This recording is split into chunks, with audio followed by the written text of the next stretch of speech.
Akalain mo, sino pa ang makapunta itong lugar ay talagang mamangha ka dahil sa ganda ng natural na view itong ilog na to.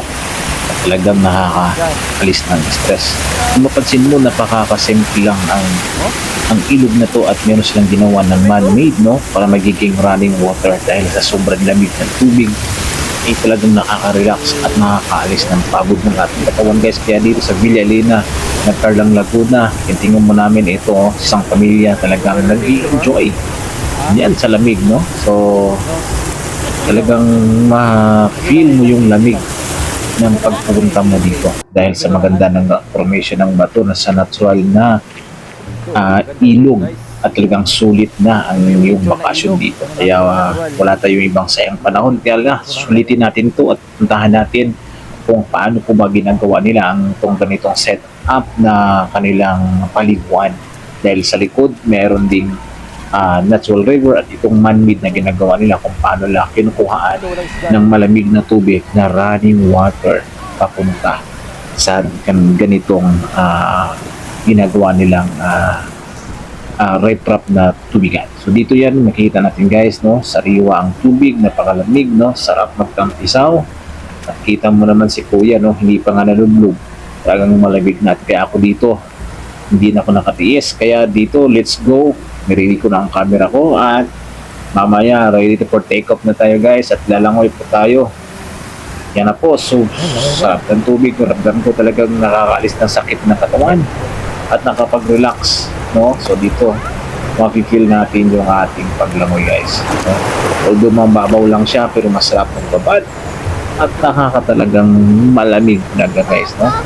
So after nyan mamaya pupuntahan natin ang yung dulo nito kung paano naman ito ginawa nila. So ngayon babalik po tayo, guys, at sobrang nakakaalis ng hingal yung pagligo dito dahil sulit dahil sobrang natural po ang ilog, kung ano pong lamig dito sa kabukiran at sa kabundukan, guys. Tara, mamaya akon po tayo at pupuntahan natin doon yung kanilang man-made na river, at dito sa ilog mamaya maglalakad po tayo, bibisitahin naman.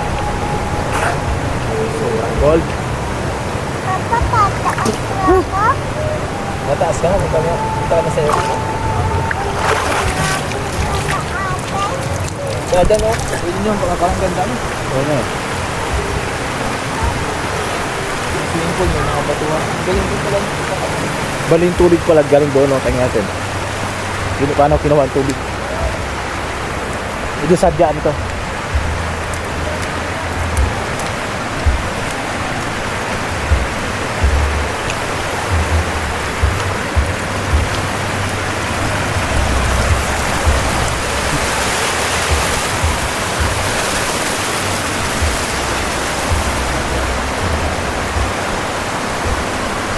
Yan, so kung mapansin po natin dito, subaybayan po natin yung firewall, no, yung sa ating nilalakaran.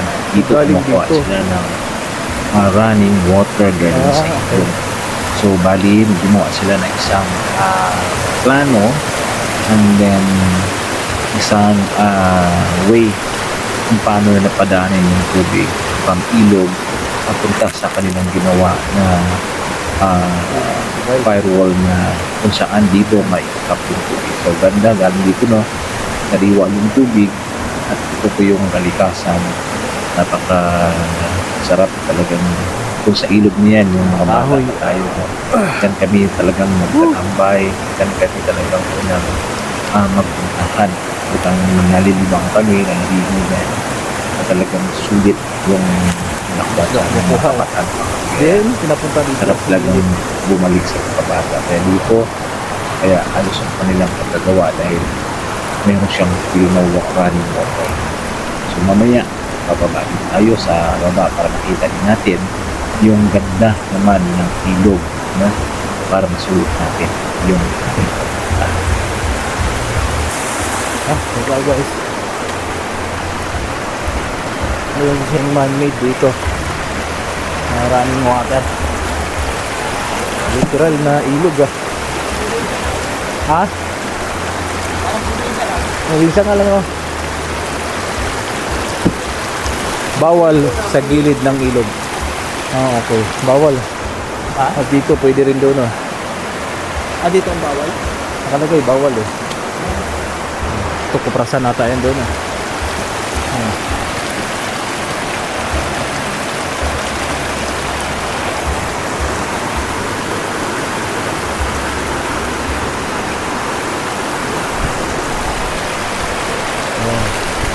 Yan si Robert.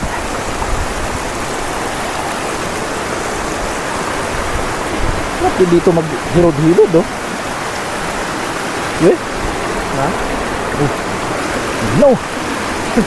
No kayo! Lamig kayo! Oh?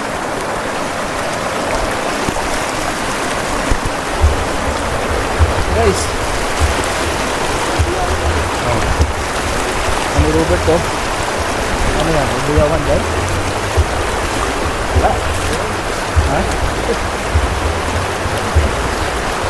Wala. Ito bang kabatuhan dito, no? Saan? Bakong bato ba? Tao na, suba, malibang yung suba, no? Makabataan mo yun. Suba, malibang ba? Malinis din yung ano nila, no? Dili, daghan dili kuan ba kanang imong papasaw na? Ang dakot man nag-uwang saw na, dili. Nana ka suba. Pinapana na sinisisip. Nasa yung mga isda yan ng mga ano, pasili. Makahintang din natin, mga bilig-bilig na ba? Limango. Sa gilid, isda. Kaya sa mga dahon, naana sigurado sa mga dahon.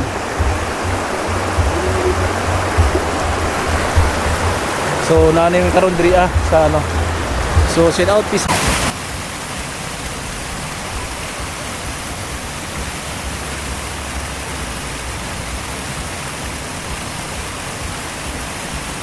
Malamig dyan. Oh? Ang lamig, oh.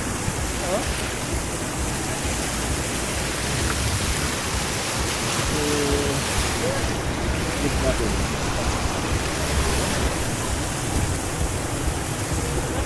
Sobrang lamig, diba? Ha? No? Kita ba? Nakita mo nila Grace ito. Dito naman kami, sila Grace. Send ko kay Carlo. Ito po yung lugar, dito yan. Nag-car lang po, diba? Ano? Pero okay naman dito.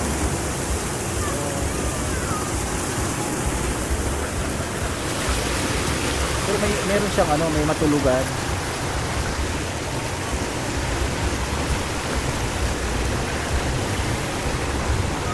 Banana. Pwede. Pwede dyan.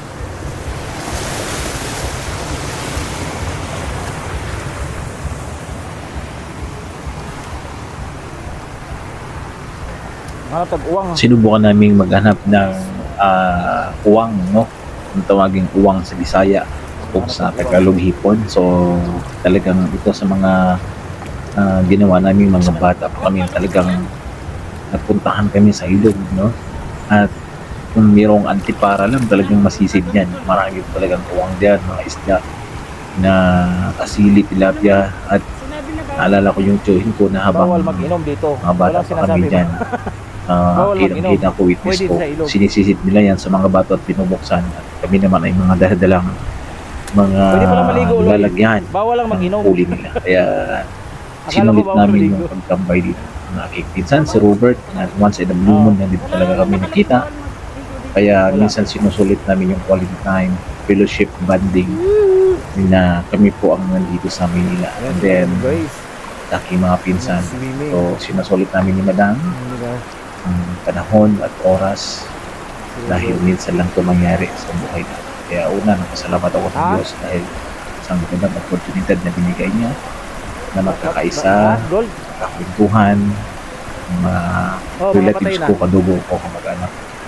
Dahil sa oras ng pangailangan, kung mayroon sino mang Yan ay madam. pangailangan ng pakikiramay, kumustahan, may tayo lang. Kaya binabalik ko sa Kumusta? Diyos ang papuri at sa magkaragnagan dahil siya lamang ang naglikha. Thank you for watching and mag-ingat po kayo. Stay healthy and God bless you more.